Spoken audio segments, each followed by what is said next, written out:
Better get moving. I'll see you later. I don't actually just ride out of the office, but I'll do it for this piece of camera, okay? Bye.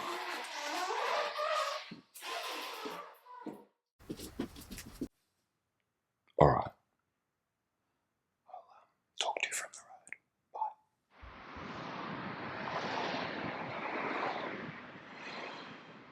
Bye. Magical weather. Tuesday morning, 13th of December. Check this sun. Check this bike shop. I got heaps of energy today, that's good. Yesterday, a little bit flat, took Monday off. I think I take Mondays off, not by design, or just by proxy. Works out that way. I was sort of hoping to do 1,000 kilometers per month in 2022, and I'm going to fail that mission. So, but today, I think in the next little while, I'll round out 10,000 kilometers for the year. That included some hospital visits, some fractured ribs, a punctured lung, and what else? Oh yeah, finger surgery. Look at that sunshine. Oh my God, glad it's an empty road. Very, very beautiful day.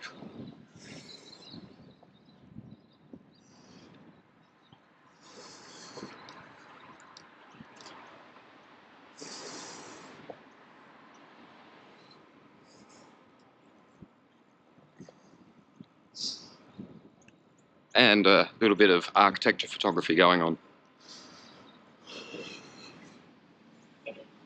In the beautiful bright light. I'm going to put my sunnies on and I'll talk to you more if something comes to mind. Maybe. Potentially. Story of my ride.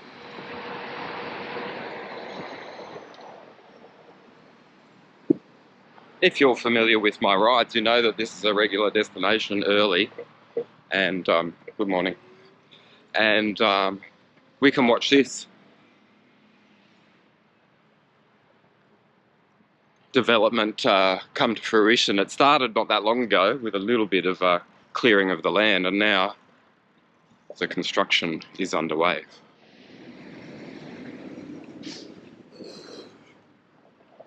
Big concrete wall, bike rider behind me, Alexandra sewer ahead. Let's have a look, see what the tide's doing, shall we? Oh, what a day. There is not a cloud in the sky. Low tide.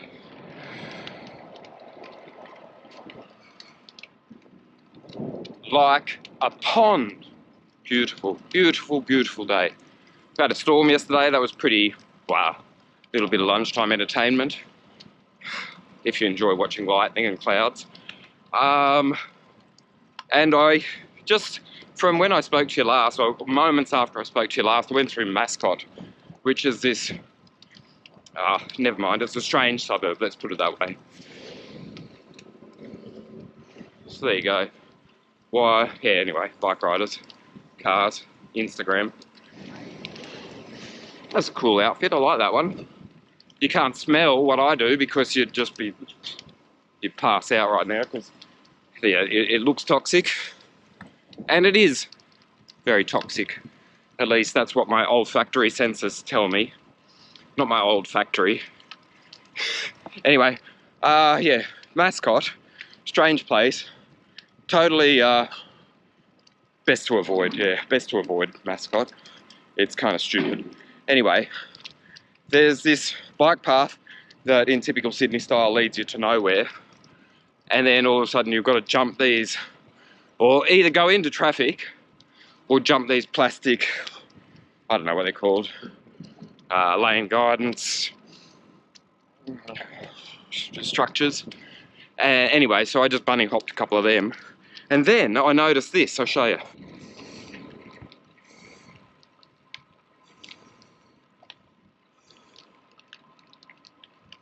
What I'm showing you there is the levers.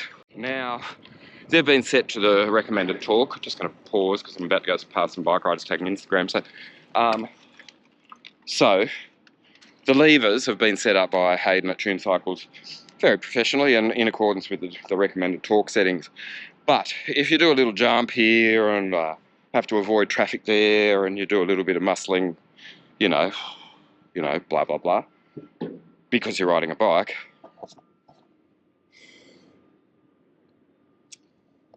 what I'm trying to tell you is that those levers come in just a little bit. Not quite Remco Evenepoel, you know, and the young ones, but I can see how it happened. I'd say Remco was out and about one day, riding through Mascot, and he had to jump some bollards or something, do a bit of Danny McCaskill work while he was training to be a world champion, and his levers came in, and then he was like, hey, that's comfy. Whoa, I like that. So there you go. That's just my thought for the day. That's what I had between where I talked to you last and here. The levers bend if you jump a little bit. God damn, beautiful day. Look at how distracted I can be.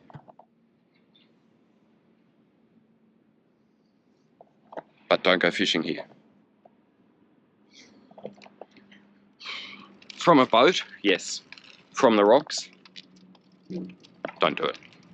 Oh, I feel like just filming this Instagram call, but I'll just say it from a distance. Oh, it's a pretty professional one. They're not messing around. They're like stuck there for a long time. Oh, now they're rolling away.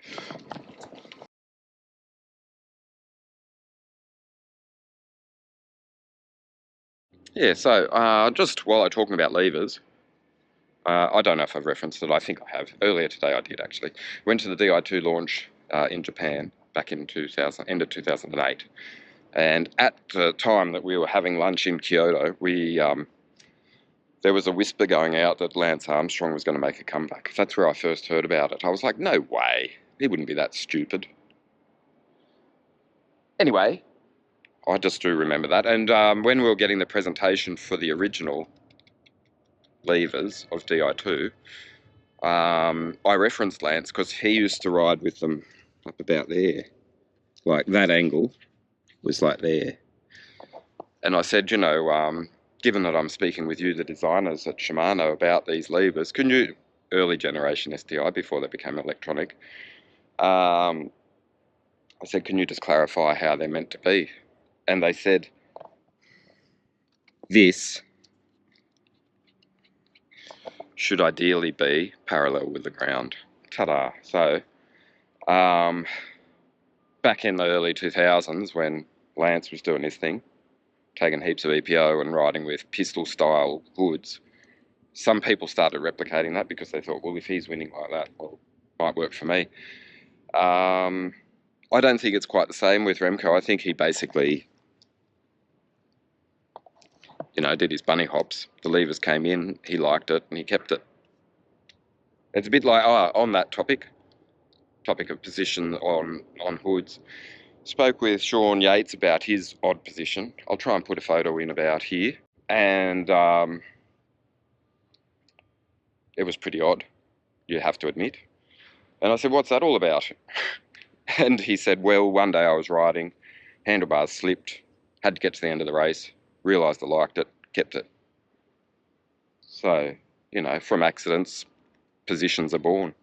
Anyway, not a lot of people replicated the old Sean Yates position. I think plenty of people are doing the Remco style, and we'll see what develops in the next generation of bike rider. Who knows?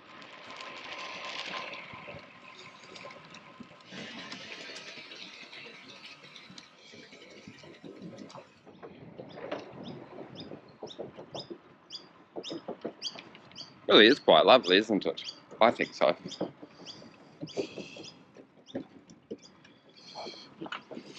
That's the end of my Tuesday ride. Guess what? Still a bloody lovely day. Yes. Okay, to the office. Write some stories. Get on with life.